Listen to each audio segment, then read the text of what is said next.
BJP on Tuesday landed yet another blow to the India opposition bloc, defeating the Aam Aadmi Party Congress candidate in Chandigarh Mayoral polls after 8 votes of the alliance were declared invalid. Now, this happened even as the Aam Aadmi Party, which is the ruling party in Punjab, alleged that worrying developments can raise serious questions about the integrity of Lok Sabha elections. BJP, of course, has refuted these allegations. Manoj Sonkar of the BJP defeated Kuldeep Kumar, who was the Aam Aadmi Party Congress Alliance candidate, by 4 votes after 8 votes were declared invalid. Held after many legal struggles and postponements, Chandigarh Mayor polls are the first electoral test of the opposition's India alliance against the BJP. It also saw the first tie-up between the Congress and the Aam Aadmi Party. But how did the BJP manage to win despite the arithmetic against the party, and why is the opposition crying foul? This is what we will try and understand today. Joining me is a panel of guests, but before that, let's look at some reactions to the story.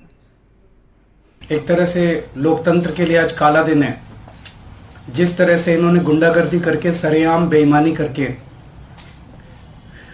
और किस्मत से वो उनकी बेईमानी जो है वो video में कैप्चर हो गई, वो पूरा देश आज सोशल मीडिया के ऊपर और मीडिया के ऊपर देख रहा है। इशू आज ये नहीं है कि हमारा मेयर बनना था, हमारा मेयर नहीं बना। इशू है कि सरेआम दिन दहाड़े इन लोगों ने इतनी गुंडागर्दी और बेईमानी से आज चंडीगढ़ मेयर का चुनाव जीता है कि अगर इसको पूरे देश ने मिलकर नहीं रोका तो आने वाले समय के अंदर ये देश के लिए बहुत खतरनाक है। So amid all the hectic contest today, BJP finally manages to win the mayoral polls here in Chandigarh, and I am joined here by senior BJP leader Mr. Sanjay Tandon. Sir, किस तरह से देखते हैं आज के पोल को? बहुत सारे एलिगेशंस भी लग रहे हैं कि वोट्स जो है इनवैलिड कर दिए गए, और अनिल मसीह जो है वो बीजेपी के मेंबर है, आम आदमी पार्टी और कांग्रेस ये आरोप लगा रही है। देखिए, जो जब से कारपोरेशन बनी है तब से एक सिस्टम फॉलो हो रहा है जिसके मुताबिक यहाँ पर जो चुनाव जो है उसकी प्रक्रिया चलती है। और जिस वक्त कांग्रेस का राज था तो उस वक्त जो उनके द्वारा नॉमिनेटेड किए गए जो काउंसलर होते थे तो उन्हीं को ही प्रिजाइडिंग ऑफिसर लगाया जाता था। आज बीजेपी का जो शासन है तो जो बीजेपी ने जो नॉमिनेट किए हैं तो उन्हीं में से ही लगना है, क्योंकि नॉमिनेटेड काउंसलर लगता है। तो इसके ऊपर सवाल उठना तो बड़ा बेबुनियाद है। बेसिकली अगर आप देखें, ये दोनों पार्टियों का अलायंस हुआ जो कि एक तरह से अनहोली सा अलायंस था, जिसकी आपस में कहीं पे कोई सुध बुध मिलती नहीं थी। पहले मायावती जी ने कहा कि मैं सारे देश में चुनाव अपने आप लड़ूंगी, इंडी अलायंस से मेरा कोई लेना देना नहीं। फिर ममता जी ने कहा कि मेरा इंडी अलायंस से कुछ लेना देना नहीं है। उसके बाद नीतीश जी ने तो इनकी जो है इंडी अलायंस को छोड़ के वो तो एनडीए के अंदर आ गए। तो इनका जो ग्राफ जो है वो गिरता ही चला गया। उसके बाद क्या हुआ कि जब इन्होंने यहाँ पे अलायंस चंडीगढ़ के लिए बनाई, अगले दिन ही मान साहब ने स्टेटमेंट दी कि जो हम 13-0 से आम आदमी पार्टी पंजाब का चुनाव जीतेगी। तो सिग्नल कांग्रेस को क्या गया कि भाई साहब, आपके लिए हमारे पास कोई स्थान नहीं है। जिस वक्त ये बात सामने आई, कांग्रेस के लोगों के अंदर थोड़ी घबराहट सी हुई।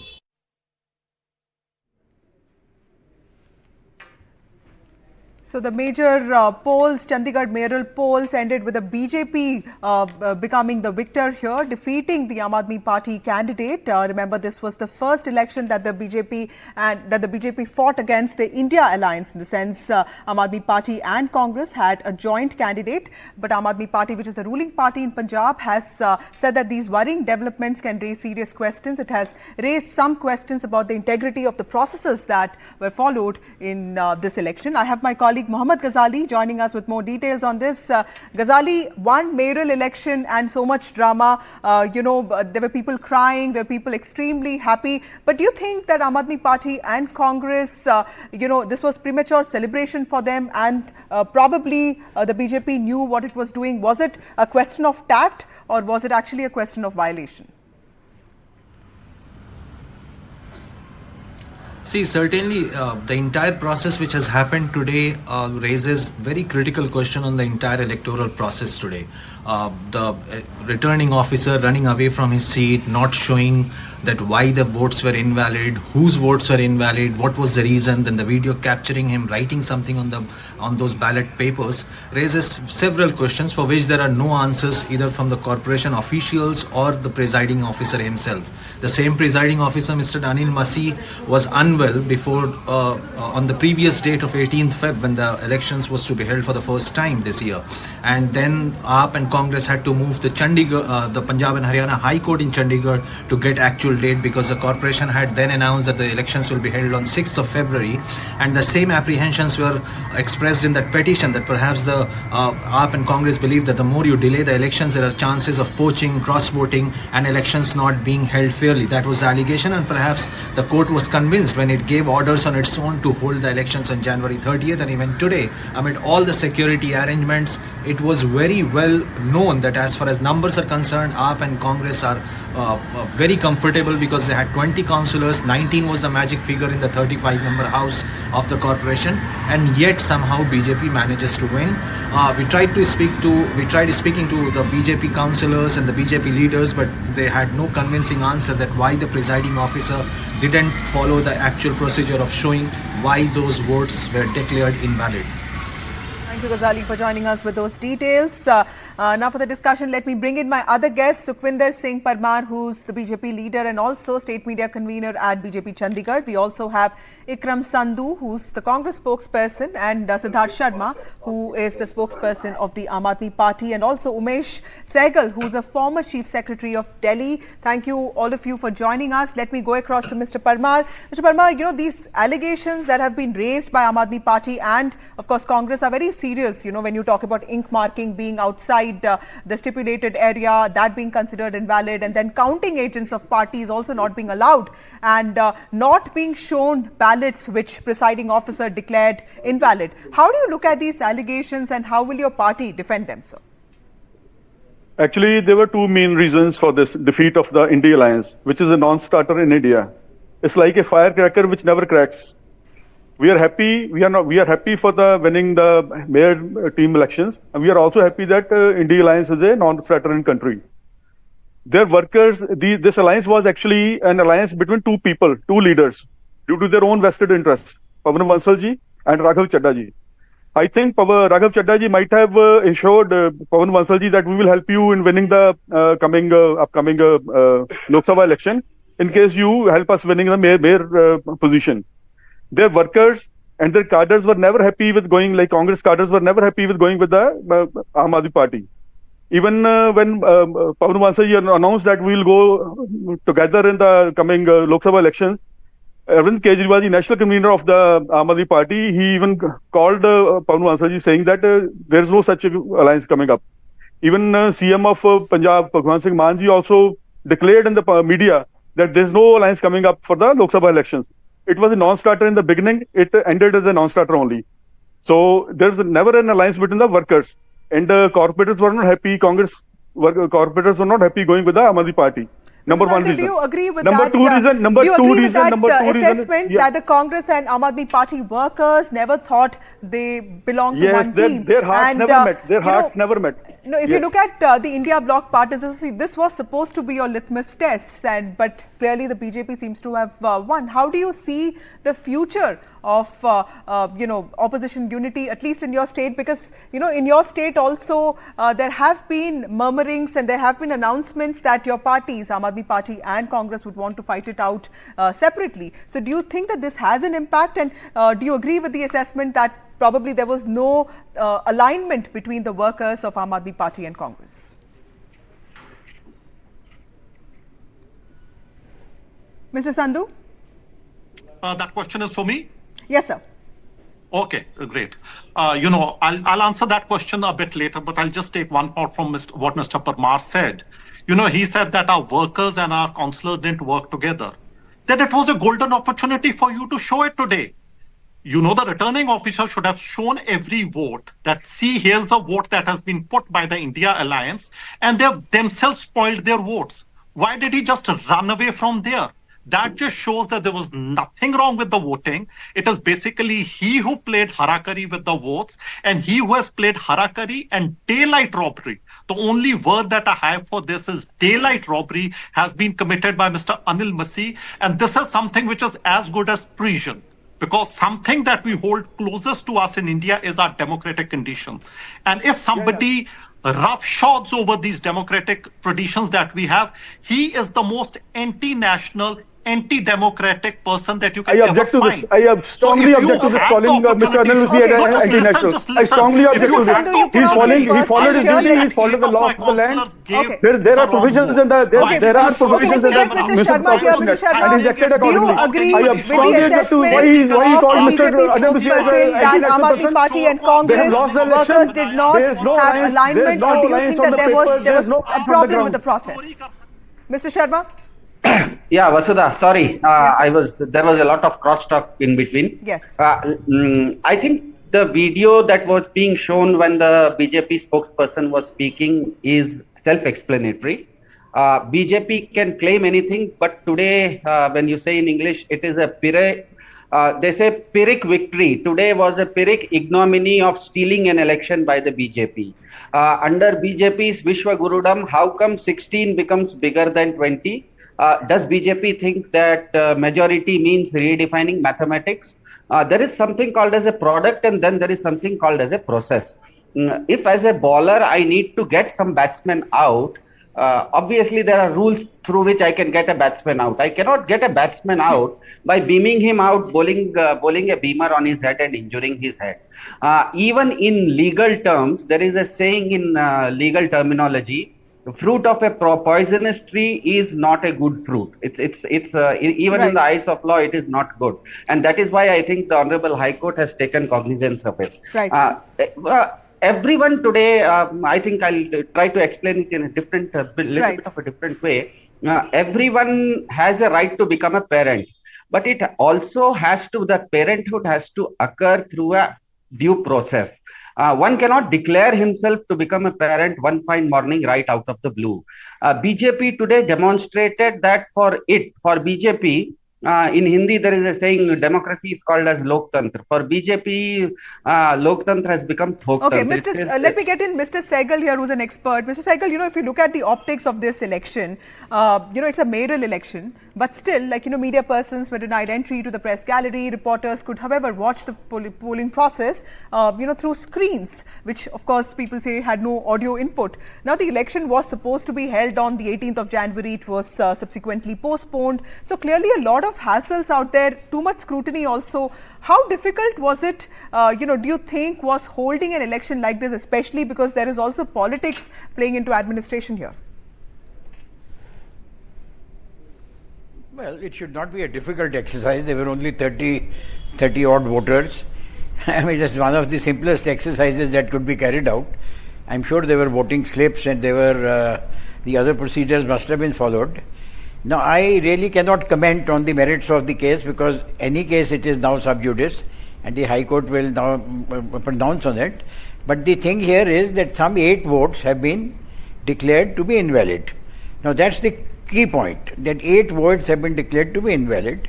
And from what I could read, I don't think I've seen the votes or anyone has seen the votes or any photograph is there. But there is the marking, the ink marking was apparently outside the box.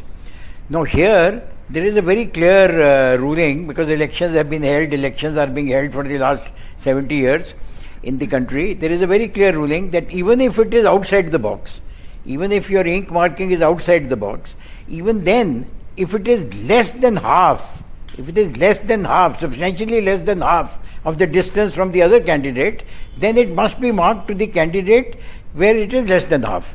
So this is now going to be a very key issue, a very material issue which will decide the whole thing. I am sure the High Court will call for these, they must have been put in a sealed envelope, they will call for this and they will inspect it themselves. Right. It is not a very big exercise, only 30 votes have to be seen. So it will be decided, I think, in a matter of minutes in the High Court as soon as the ballot box is opened. Now, what one has seen is that who was the presiding officer? Generally in Delhi at least, you take the senior most councillor. Right. In Parliament also they do this. Now I heard someone telling me that it is a nominated member. I doubt it. I don't think nominated members have any right to vote. They have no right to vote in the mayor elections. So they cannot be, I don't think they can be the presiding officers. Anyway, Right. if he was the presiding officer, again the High Court will now determine whether that was right or wrong. Right. But it is generally the senior most of the councillors who presides. So that is the one issue that will have to be discussed. The second issue that will have to be discussed is a simple issue, that there are 30 votes, they can be inspected. The High Court can make its own opinion as to whether the ink blot is closer to A candidate or closer to B, Right. or there is no way of finding out to whom this vote went. Right. In which case, I think the rejection of the ballot would be held to be justified. On the other hand, it will not be held to be justified, and if it is not justified, the High Court will Right. upset the election, and I'm sure Right. So, Mr. Sehgal, many they'll take a questions decision as unanswered to- there, and I think a lot more scrutiny would make that clear. But as of now, BJP has won the mayoral elections in Chandigarh, which was supposed to be a litmus test of unity between Aam Aadmi Party and Congress. Thank you, Mr. Sehgal. Thank you, Mr. Parmar. Thank you, Mr. Kumar, and thank you, Mr. Sharma, for joining us on this broadcast. Let me also speak to Aam Aadmi Party MP Raghav Chadda now. Mr. Chadda, thank you so much for speaking to NDTV. You have raised some very serious concerns about the elections today, but the BJP has been winning there for last 2 years. They say that there was a system in place. The Congress also used to have its own presiding officers. Tell us, what are the concerns that you have flagged today? Look, first of all, what happened today is not merely an election fraud or an illegality. I consider this as an act of treason, nothing short of an act of treason, because what BJP has done today is that it has vitiated and violated the whole damn electoral process. First of all, they appoint their own, BJP's own minority wing's office bearer, the secretary of the BJP minority wing, as the presiding officer. Now, this presiding officer, under the garb of conducting a transparent and a free and fair elections, himself, with a pen, marks the AAP votes, the Aam Aadmi Party and Congress votes, with the blue ink, and subsequently declares them invalid. Everyone knew that the India Alliance is winning. And why are we winning? Because out of 36 votes that were to be cast in today's election, the India Alliance had 20 votes. That is a comfortable majority. 13 with the Aam Aadmi Party and 7 with the Congress. 13 plus 7 is 20. That is 20 out of 36 were with us. And BJP had 15 votes. All of BJP's votes have been declared valid.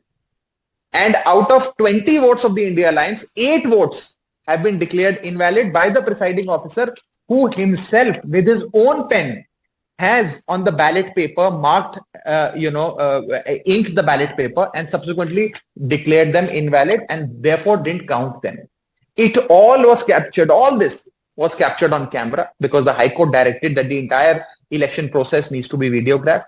And what has happened today is for everyone to see. Now imagine that if the BJP can stoop to these levels and commit such election frauds in an inconsequential mayor election of Chandigarh, imagine what electoral frauds and gerrymanderings with the electoral process these guys can commit in the 2024 Lok Sabha elections. And therefore I feel,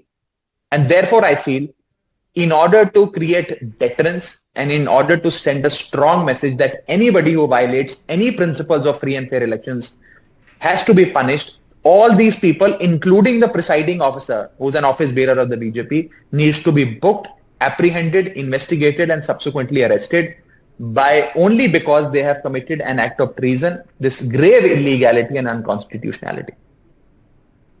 Well, Mr. Chadda, this is a seat that the BJP has been winning for the last 2 years. And, BJP says that this is about planning, tact and strategy, and also about non-alignment between the workers of Aam Aadmi Party and Congress. Do you think that there is something more that you could have done better to improve your results? And what is the way forward for you now? Are you taking this to courts, and what are your demands? Well, I don't necessarily subscribe to the idea that with experience you are emboldened to commit frauds, or with experience comes the ability to commit election illegalities and fraudulent activities. I, for one, does not subscribe to that, and I certainly hope that nobody in my party ever gets such experience. Number two, I can only say that if the BJP continues with gerrymandering of the electoral process, whether it's at the municipal level or at a greater level, that is the level of the Lok Sabha, that day is not far away when India will become a North Korea or a Russia kind of a democracy, where elections are ineffective. They are only done as a mark of show, and there are no elections effectively taking place. There is no free and fair elections or democracy in those countries. And lastly, we are, of course, moving the Honorable High Court. Tomorrow, the High Court will hear our matter. High Court had previously also been seized of the matter, and they themselves directed that elections must happen on the 30th of January, because BJP wanted to push this election further into Feb, and then perhaps into March, and then perhaps into April. So they wanted to defer it. It's the High Court that intervened and adjudicated that elections must happen. So we will, first of all, brief the Honorable High Court as to what all has happened, and we are demanding 3 things from the High Court tomorrow. First, that the election that happened today, that is on the 30th of January, needs to be set aside as it is illegal and unconstitutional. My second prayer before the Honorable High Court is that a fresh election needs to be conducted very, very soon. A fresh election needs to be conducted, and that election needs to be supervised by the High Court. And third, instead of the presiding officer, we will demand that a retired High Court judge chosen by the Honorable High Court should be asked to fill in the shoes of the presiding officer and oversee the entire process, so that free and fair elections, which is part of India's basic structure of India's constitution, should happen in Chandigarh. Thank you, Mr. Chadha, for joining us on this broadcast.